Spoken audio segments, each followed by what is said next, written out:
కురుక్షేత్రంలో అర్జునుడు దిగులుగా అన్నాడు. ఈ పరిస్థితి అంతా మారితేనే నేను యుద్ధం చేయగలను.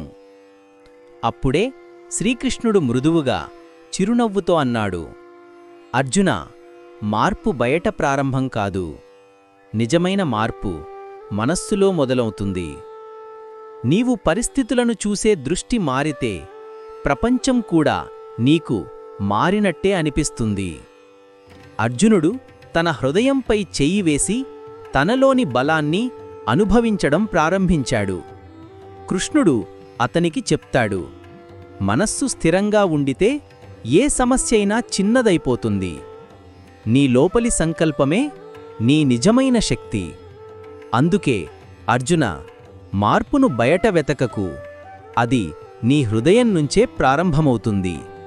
మనస్సు మారితే ప్రపంచం మారుతుంది.